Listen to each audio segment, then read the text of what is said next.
আল্লাহ রাব্বুল আলামিন বলেন তিলকা দারুল আখিরা, আখিরাতের বড় বড় প্রাসাদগুলো, আখিরাতের সর্বোচ্চ দামি দামি প্রাসাদগুলো আমি আল্লাহ তাদের জন্য নির্মাণ করে রেখেছি।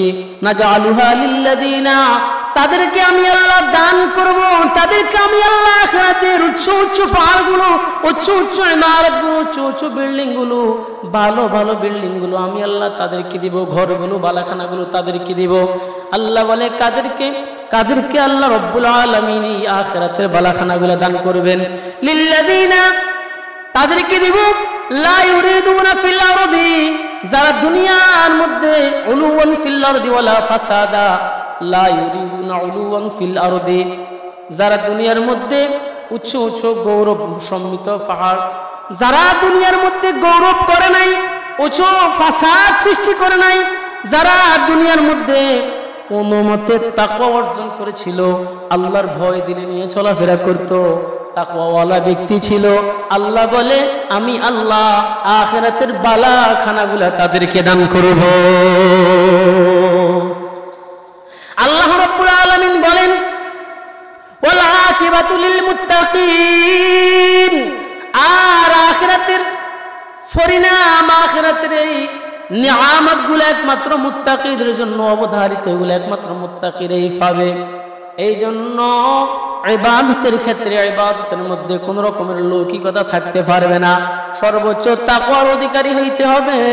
আল্লাহর হাবিব অন্য হাদিসের মধ্যে বলেন ইন্নাল্লাহা ইউহিব্বুল আবরার আল-আতকিয়া ওয়াল আখফিয়া, আল্লাহ রাব্বুল আলামিন বলেন, আল্লাহর পয়গম্বর বলেন, আল্লাহ পাক নিঃসন্দেহ আল্লাহ পাক ভালোবাসেন, আল্লাহ পাক মুহাব্বত করেন কাদেরকে?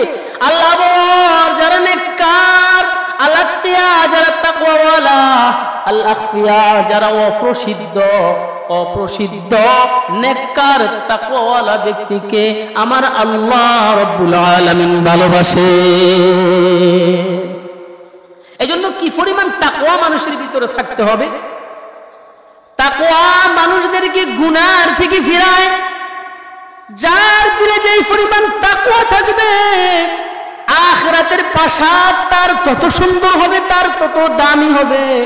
আল্লাহর পয়গম্বর মেরাজের রজনীতে যখন জান্নাত দেখতে গেছেন, আল্লাহ পাক যখন জান্নাত দেখাইলেন, আল্লাহর পয়গম্বর বড় বড় প্রাসাদের দিকে তাকাইয়া বলে, আরে জিবরাইল, এই যে প্রাসাদ দেখতেছি, লিমান হাদা লিমান হাদিহি, এই প্রাসাদগুলো কার জন্য, এই প্রাসাদটা কার জন্য?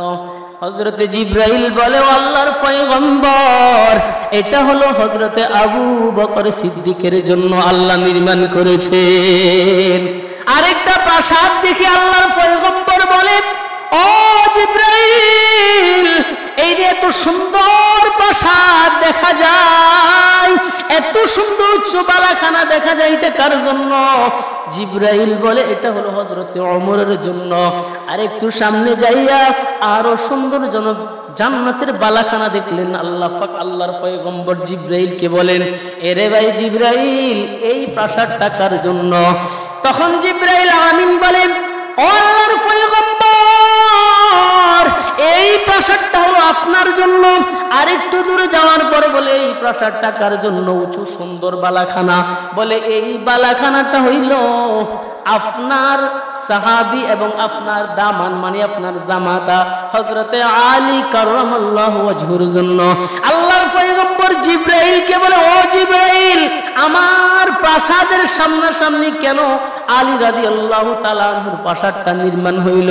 জিবরাইল বলে, ও পয়গম্বর শুনুন, দুনিয়ার জমিনে থাকতে আপনার তিনজন নাতি ছিল, একজন হাসান, একজন হুসাইন, একজন মুহসিন।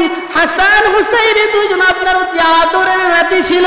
এরা কিছু হইলে আপনার কাছে চলে আসতো, নানার চেহারা না দেখলে তাদের কাছে ভালো লাগতো না, তারা নানার কাছে আসিয়া থাকতো, সব সময় নানার আদরের মধ্যে তারা থাকতো।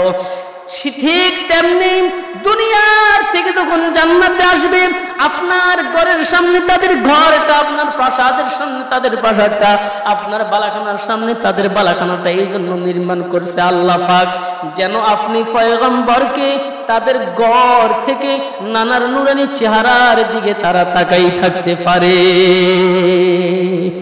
এই জন্য আল্লাহ আপনার ঘরের সামনে, আপনার বালাখানার সামনে হযরত আলী কারামাল্লাহু ওয়াজহুর বালাখানাগুলো তৈরি করলেন। আল্লাহ পাক বলে তিলকা দারুল আখিরা, আখিরাতের বালাখানাগুলা তাদের জন্য, নাজআলুহা লিল্লাযিনা লা ইউরিদুনা উলুওয়ান ফিল আরদি ওয়ালা ফাসাদা, তাদেরকে আল্লাহ পাক জান্নাতের সর্বোচ্চ বালাখানাগুলা দান করবেন, প্রাসাদগুলা দান করবেন।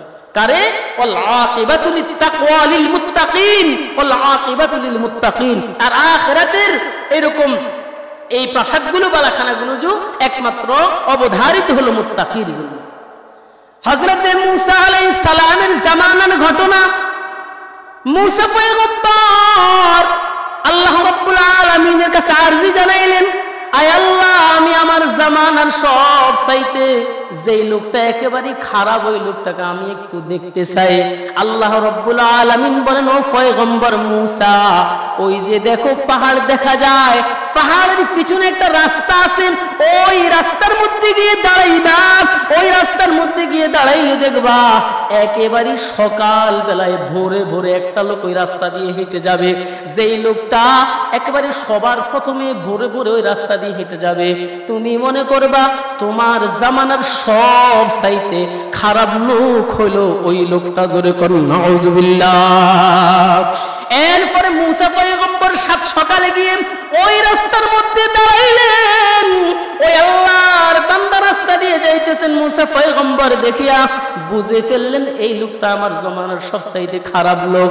এরপরে আবার হযরতে মূসা পয়গম্বর আল্লাহকে প্রশ্ন করলেন, আল্লাহ, আমি আমার জামানার সবচাইতে নেককার যেই লোকটা তাকে একটু দেখতে চাই। আল্লাহ রাব্বুল আলামিন বলেন, ও পয়গম্বর মূসা, যেই রাস্তায় গিয়ে দাঁড়াইলে আর খারাপ লোকটাকে দেখলে ওই রাস্তায় গিয়ে দাঁড়াও, দেখবে একেবারে সাত সকাল ভোরে ভোরে যেই লোকটা ওইখান দিয়ে যাতায়াত করবে, ওই লোকটাই হলো তোমার জামানার সব চাইতে নেককার লোক।